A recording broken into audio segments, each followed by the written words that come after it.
Helênia Cardoso é historiadora, membra do coletivo Maternidades Plurais, é negra e baiana.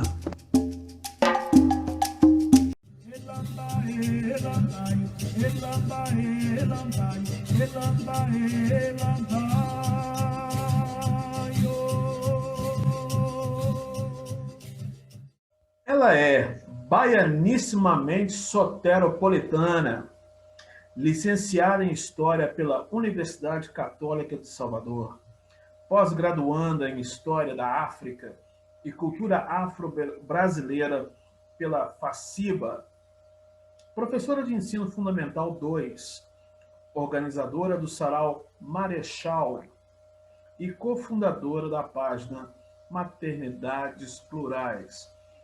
No Minas Negras Gerais de hoje, eu recebo a professora e historiadora Helênia Cardoso. Ela vai falar para a gente sobre maternidades plurais. Ocolofé. Ocolofé Olorum. Tudo bem? Tudo jóia, Rogério. Muito obrigada pelo convite. Eu me sinto muito honrada de estar aqui, porque eu entendo que a palavra é ancestralidade viva, né? É força. E quando nós podemos conversar e trocar, não é só nós dois que estamos aqui, tem toda uma ancestralidade que nos traz, né, a trazer a força das ideias. E é isso. Já quero começar agradecendo. Nós que agradecemos. Aliás, Minas e Bahia sempre tiveram, né, uma ligação forte desde tempos imemoriais, né? Eu tenho bisavós baianos, né? Já tive, não os conheci, mas fiquei sabendo que eram baianos. Então, tem sangue baiano também. É maravilhoso isso, né? O Brasil é tão grande, né? O Brasil não conhece o Brasil, né? Eu já tive a oportunidade de só sobrevoar assim, o estado, mas tenho muita vontade de conhecer Ouro Preto, é um sonho meu, que eu tenho certeza que eu vou realizar depois dessa pandemia. Eu tenho muita vontade de conhecer Minas Gerais, eu acho que é uma parte da história do Brasil que ainda precisa ser desvelada, né? Entendi. A gente se conhece pouco, né? O Brasil tem um tamanho aí continental e a gente precisa reverenciar mais a nossa história. Sem dúvida. Venha também conhecer São João del Rei e Tiradentes. Você vai amar. Com certeza. Tá? Agora eu vou lhe lançar a primeira pergunta. Maternidades plurais, o coletivo. O que é esse movimento? Rogério, eu vou te dizer que essa pandemia, ela ressignificou muitas formas de ser e estar no mundo, né? A gente enfrenta hoje essa questão da Covid-19 que nos pegou totalmente de uma forma inesperada em março do ano passado. Inclusive, eu tinha começado a empreender, eu tinha aberto um pequeno negócio no início de 2020, em janeiro de 2020. Meu filho, com um ano e pouquinho, já tinha iniciado ali o processo de iniciação escolar. E, de repente, como o meu negócio tinha muito contato com o público, eu fui levada a interromper esse negócio e voltar. É uma forma que eu costumo dizer, é como se eu voltasse a ter uma segunda licença maternidade, né? Eu tinha arrumado minha vida de uma... Sim. Você estava atuando em qual... Como professora mesmo?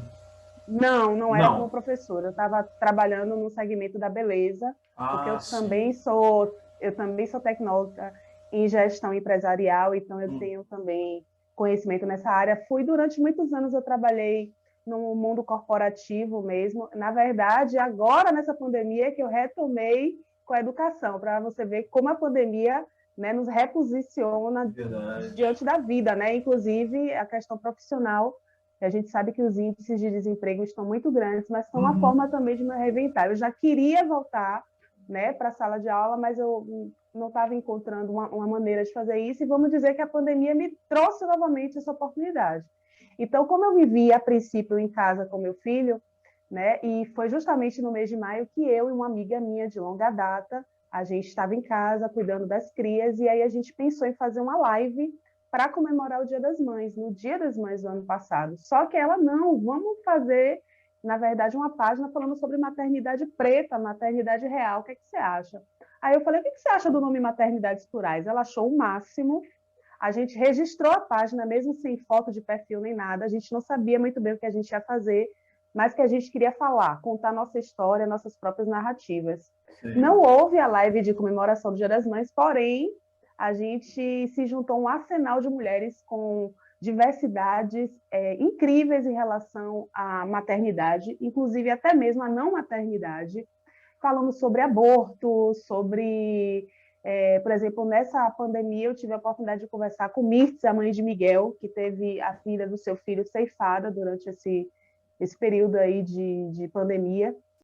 Deve ser realizada uma manifestação em frente ao prédio onde um menino, Miguel Otávio Santana da Silva, de 5 anos, negro, morreu depois de cair do 9º andar quando estava sob os cuidados da patroa, branca, da mãe.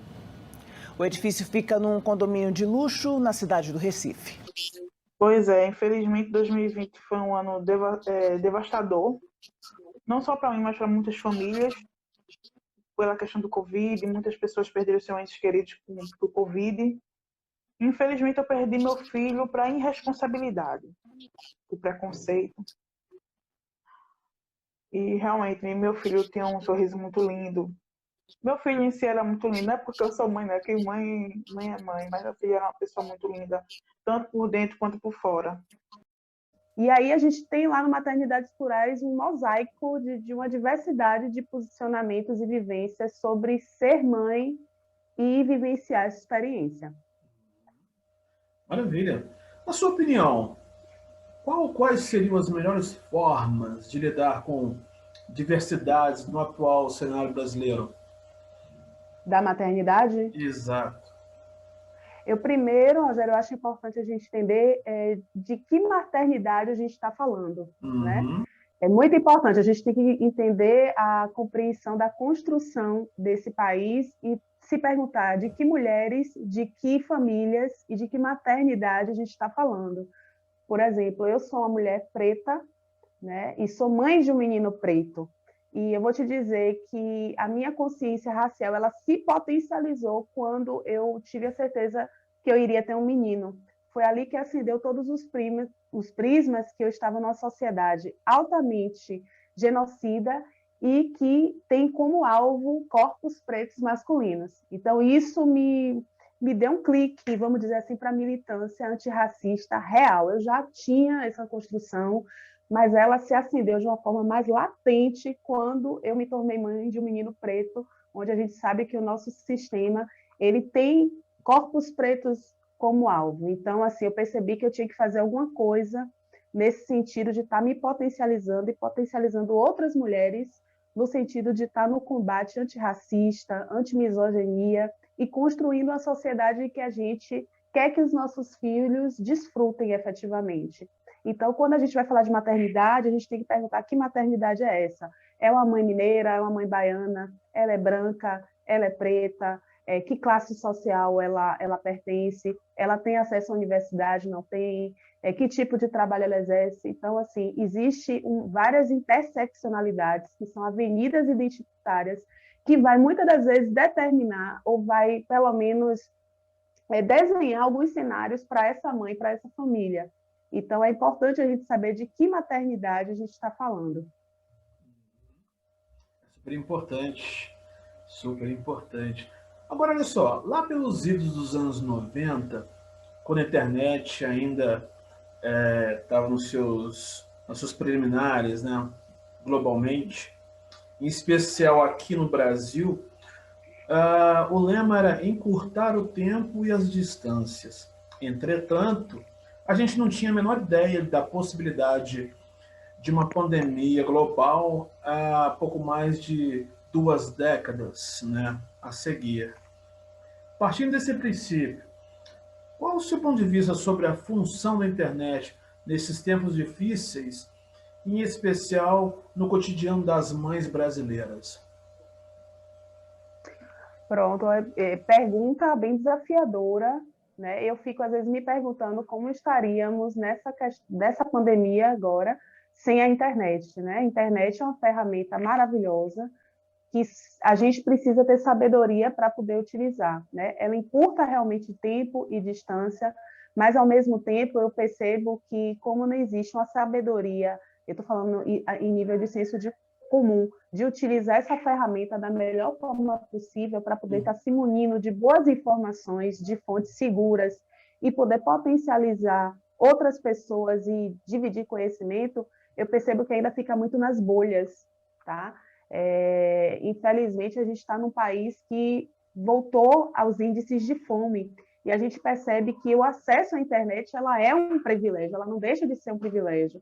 Haja vista muitos alunos que estão fora das salas de aula e não estão podendo acompanhar, né, as suas aulas de forma híbrida, remota, como queiram chamar, por causa desse abismo social e econômico mesmo. A gente tem que entender que o Brasil ele foi cunhado em cima de grandes violências e que o desenrolar do desemprego é em cima justamente disso, né? De um processo de escravização que nós sofremos e que nós sofremos e que a grande maioria da população ainda sofre as consequências até hoje com a exclusão digital, inclusive.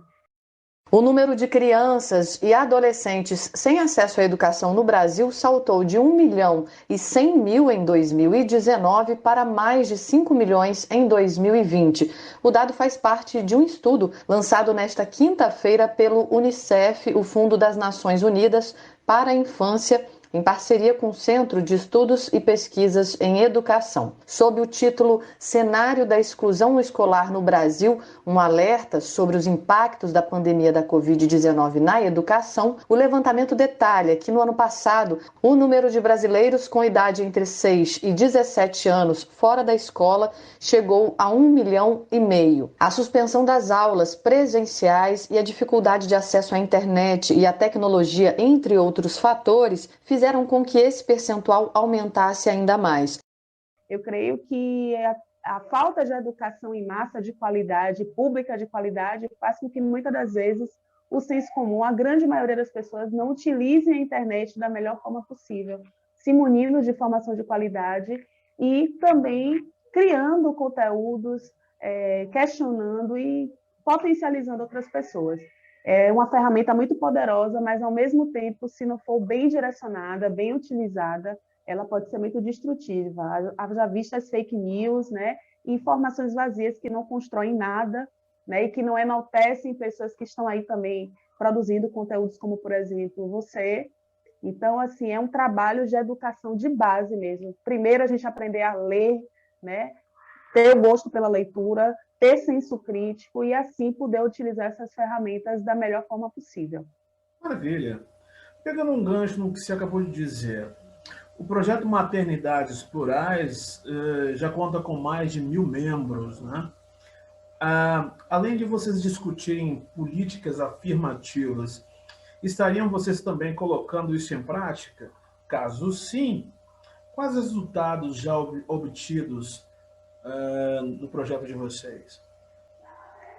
Bom, esse lugar da mãe, ele é muito invisibilizado. Ele é gestar, parir e lactar, pode parecer, e educar crianças que vão ser futuros cidadãos, por mais que seja algo que seja inerente ao ser humano, né, a reprodução, essa questão do cuidado é muito vinculado ao feminino, à mulher. A gente está numa sociedade que é misógina, machista e que não abraça as mães, tá? Isso eu vou dizer de mães de todas as instâncias, né? Eu não vou nem fazer o recorte racial, porque a gente sabe que as mães pretas que estão na base dessa sociedade brasileira, que vem amamentando, né, com seus seios, desde a Casa Grande e a Senzala, a gente sabe a realidade dessas mães com esse auxílio emergencial que não atende às nossas necessidades, principalmente as básicas, né? Uma mãe é um papel muito solitário, muito árduo. E todas as mães que a gente chama para lá, você precisa perceber o brilho nos olhos de uma mulher ter a oportunidade de contar a sua própria história, desde mulheres que são mães solo, e várias narrativas, entendeu? Então, eu percebo que a palavra ela é um poder muito grande, que é, muitas das vezes, negado às mulheres. né? É um projeto que só vai fazer um ano agora, né? E eu vou te dizer que quando você chama a mulher para falar, né? Quando a mulher preta se movimenta, né, toda a estrutura se movimenta com ela. E o Maternidades Plurais é uma iniciativa de 3 mulheres negras, né, que são desconhecidas, a gente não tem nenhum grande conhecido na grande mídia, somos mulheres simples e das classes populares aqui periféricas de Salvador. E quando a gente percebe que a gente conseguiu fazer um link até com Mirce Renata, mãe de Miguel, que é uma mulher que sofreu uma violência, a gente percebe que o poder da palavra para a mulher ainda é muito vilipendiado e que as mulheres, quando têm a oportunidade de falar e se colocar, elas não se negam a essa oportunidade. Então, para mim, isso já é uma forma, futuramente, quem sabe, a gente participar de um conselho para políticas públicas efetivas, a gente já vem se organizando para participar de alguns editais e está proporcionando conhecimento e movimentando a cena das mulheres no Brasil, né? Porque a gente já vem conversando com mulheres que não sejam só de Salvador, a gente já conversou com mulheres do Rio de Janeiro, São Paulo, enfim. Então, essa é uma forma de usar a ferramenta de uma forma grandiosa. Você cogitou a possibilidade de participar de conselhos, né? E você acredita que ainda falte uma bancada, assim como tem a bancada ruralista, a bancada evangélica, falta a bancada preta lá em Brasília? Falta. Por exemplo, Salvador é a cidade mais negra fora do continente africano, né? Nós somos 80%. Nós somos 80%, mas só para a gente entender um pouco, né? Porque quando a gente traz números, a gente ilustra, fica mais fácil de a gente compreender. Então, é uma cidade negra de 80% de pretos e pardos, e nós nunca elegemos um prefeito negro, por exemplo. O único prefeito negro que teve foi o professor Edivaldo Brito, que na época da ditadura militar ele foi indicado e ficou menos de um ano. Se não me engano, 6 meses, 8 meses no máximo. Tá? Então, eu creio que toda revolução só vai acontecer quando passar por uma mulher preta, que está na base da pirâmide e que move essa sociedade, que movimenta, que trabalha por essa sociedade. Então, eu acho que ainda somos pouco representados, né?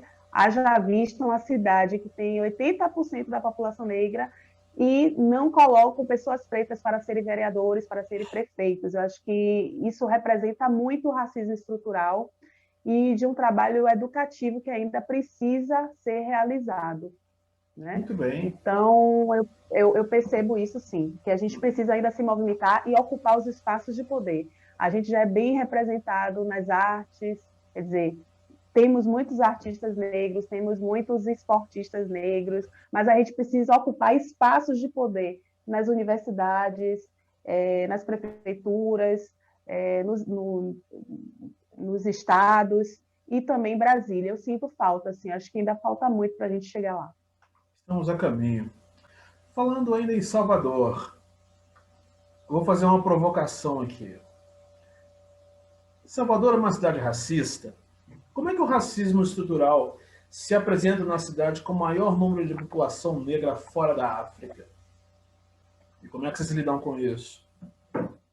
Como eu já disse, né, a gente percebe isso principalmente nos espaços de poder. Já lhe dei um exemplo aí que para mim é muito significativo, tá? De na prefeitura da cidade mais negra fora da África nunca houve uma pessoa preta ocupando esse espaço, né? Se a gente for falar de arte e cultura, se você for ver, né, a gente faz a maior festa de rua do mundo, do Carnaval, né? Os blocos afro, os horários em que os blocos afro passam são de madrugada, onde as grandes televisões, né, as grandes transmissões aí que rende milhões e milhões, os blocos afros não são contemplados. Se a gente for ver as rainhas, as grandes damas do Axé Music, né, tem o seu corpo das bandas, né, essencialmente negras e reproduzindo células rítmicas negras, mas nas suas linhas de frente estão mulheres e homens brancos.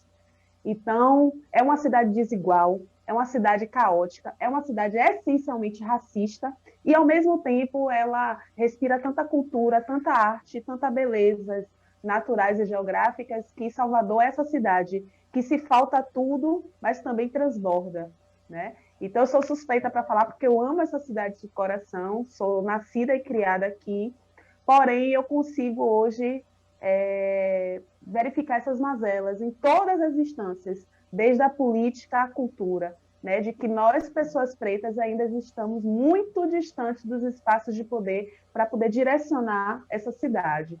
Então, é um apelo que eu faço para que a gente se vote, para que a gente se contemple, que a gente enalteça o trabalho de pessoas pretas, para que a gente consiga realmente mudar essas estruturas, a gente precisa estar nos espaços de poder.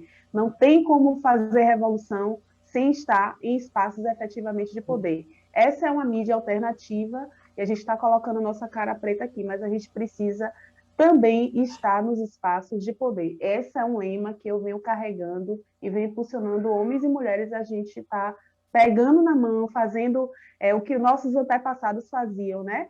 Com as irmandades, né? Muitas das vezes eles falavam línguas diferentes, né? Etnias diferentes, mas chegaram aqui somente com seus corpos enquanto bagagens e reconstruíram toda a sua cultura, onde a gente traz esse legado até hoje, né? Existe uma história da negritude, existe uma história não existe uma história do Brasil sem a população negra, mas existe uma história da população negra sem o Brasil, né? A gente precisa ressignificar essas histórias e parar de contar a história desse país a partir do ponto de vista do colonizador, né? E é um trabalho de formiguinha, Rogério, é um trabalho de quebra de cimento ideológico que nos colocaram há mais de 400 anos, né? Eu estava fazendo a reflexão e pensando, poxa, como eu, na minha infância e adolescência, gostava muito de história geral, que não era história geral, era história da Europa, e um pouco que eu não me interessava pela história do Brasil. Uma história parcial. Isso, e a gente, para se entender, se compreender o seu estar no mundo, né, enquanto homens e mulheres pretas, em diáspora, em dispersão, que é um termo que a doutora Sônia Ribeiro usa muito, que ela diz que esse termo diáspora, na verdade, quer dizer nós somos corpos em dispersão, tentando nos reconectar com as nossas raízes. É um trabalho árduo de ser feito, né? É um trabalho de quebra de paradigmas. E muitas pessoas não estão dispostas a fazer isso. É muito mais fácil se acreditar no mito da democracia racial, que o Brasil não é e nunca foi. Né? Então, quebrar com esses paradigmas e reconstruir e construir o mundo, o país que a gente quer viver, é dispendioso. Né? E muitas pessoas ainda não fizeram esse pacto, esse compromisso.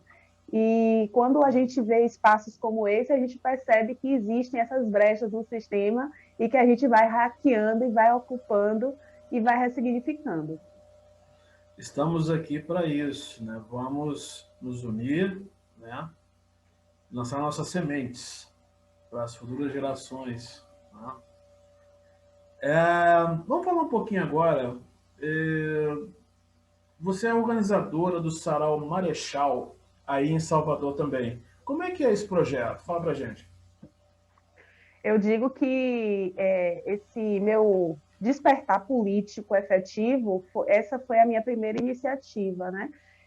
Em 2019, eu faço aniversário em novembro, assim como a comemoração, né, do nosso mês da consciência negra. Para mim é muito bom isso. E aí eu estava com uma pequena reserva para fazer meu aniversário em 2019. Só que eu pensei, gente, eu vou gastar esse dinheiro e no outro dia nada, sabe de eu vou investir, eu vou promover um sarau. Era um pouco dinheiro, não era muito, mas aí eu chamei um coletivo de outras pessoas como Ana Carol Dantas, Jefferson Luiz, eu chamei Franciele Cruz, né?